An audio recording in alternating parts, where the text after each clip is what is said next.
All right, this is our last teaching moment of this series. Some of you may be really excited about that. But for 4 Sundays, we have walked along the road of how the Bible came to be. Now, it's important for us to note this is one little tiny part of that story. It is complex, it is full of lots of details we have not even touched on, but this at least gives us a little bit of a thread. Oral tradition, scrolls, Paul's letters, the Gospels, Markian, Criteria, Athanasius, Hippo, Carthage, I could keep going. There are even people who have asked me if we're going to touch on something, and as I write the next weeks, I think, nope, we just don't have time to touch on that. But by the end of the 4th century, the Western Church had largely settled on a list. And we might think that that's where the story ends, but it doesn't.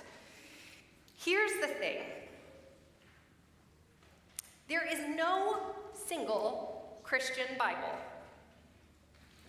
And there never was. There are Bibles from the Christian traditions. A Protestant Bible, like the one you have in your chairs, has 66 books. A Roman Catholic Bible has 73. An Eastern Orthodox Bible has around 78. An Ethiopian Orthodox Bible, which is one of the oldest continuous Christian traditions in the world, holds a canon of 81 books. To be clear, these faith communities hold an understanding of the same Jesus and the same Spirit and the same long tradition of faithful discernment. And yet we have different canons. So how did that happen? It starts even further back than we might expect. We talked about this question in week 2.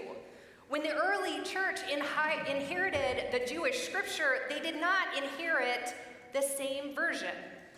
Greek-speaking Christians, which was most of them, read something called the Septuagint, the Greek translation of the Hebrew scriptures. The Septuagint included some books that the Hebrew scriptures did not, including Tobit and Judith and the Wisdom of Solomon. For centuries, these books were simply a part of Christian Old Testament. They were read aloud in worship just like everything else. They were quoted by early church fathers, and they shaped the imagination of faithful communities. And this is that canonical process that we've been talking about. Communities receiving texts, using them, trusting them, even though a fixed list had closed the question. But then came the first big split in the church. In 1054 CE, after centuries of growing distance between the Greek-speaking Christianity of the East and the Latin-speaking Christianity of the West, the two formally divided. We call this the Great Schism. The Eastern Church became what we know now as the Orthodox Church, and the Western Church became what we know now as the Roman Catholic Church. They each kept the Bible that they had been using. The Orthodox kept the broader canon rooted in the Septuagint, and over time they even added a few more books that the West did not include.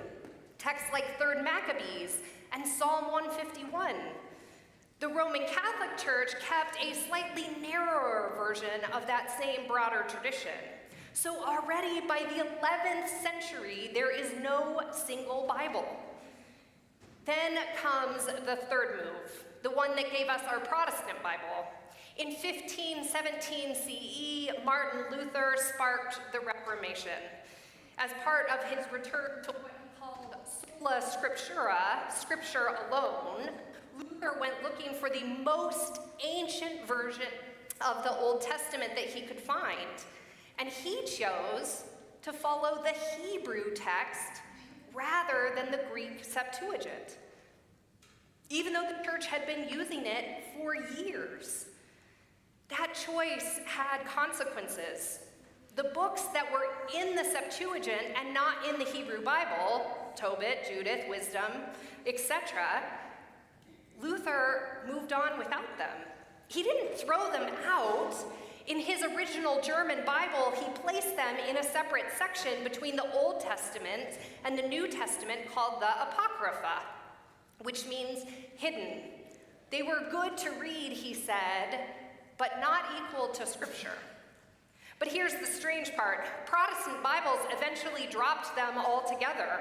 That's how we ended up with 66 books. It's why most Protestants today have never heard of some of these books.